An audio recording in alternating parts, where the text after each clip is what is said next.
Hayi, quick one. Ubukumkani BamaZulu nimfanisa nala drama. Andiyazi ubuyayazi naka BrothersKeeper. Damn, episode ya Friday. Mshengu, Shabalala udonga lamavusi unyana Ndumiso unyana wakhe. Unyana wakhe uchate noPuseletso. Puseletso wenziwe i-CEO ye-Shaba Snacks, ishishini lalapha kwaMshengu. Now, uPuseletso kudala inyamezele umyeni wakhe Ndumiso. Ndumiso onezinto azenzayo ezingathandwayo nguPuseletso.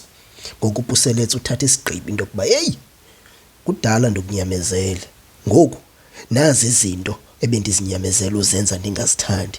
Ngoku ndithatha isigqibo into yoba ndiyakushiya. Acenge uNdumiso athi no, andikwazi ukuhlala apha lungekho utshintsho endilibonayo ngakuwe, ndiyakushiya. Acenge utata kaNdumiso, awukhamnikela elinye ithuba mntanam utshintshele unyana. Angavumi uPuseletso ngenene athi uyamshiya. Ukhumbula uPuseletso ngalomzuzu uyi-CEO ye-Shaba Snacks, ishishini lalapha kwaShabalala.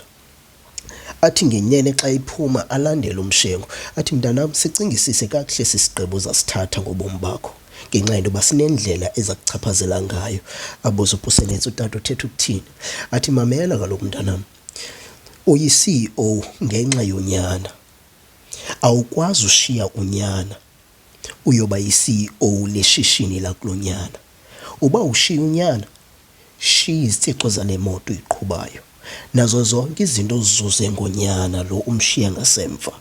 Anindiva, ngoku ndiza kuwe ngqo. Awukwazi ungena izulu ugoqoza. Uba unethemba lezulu libala ngalo uba uyagoqoza, ngoba uthi uYesu ndiyimi indlela, ndimi ubomi, ndimi inyaniso, akho namnye oyayo kubawo ongayingam.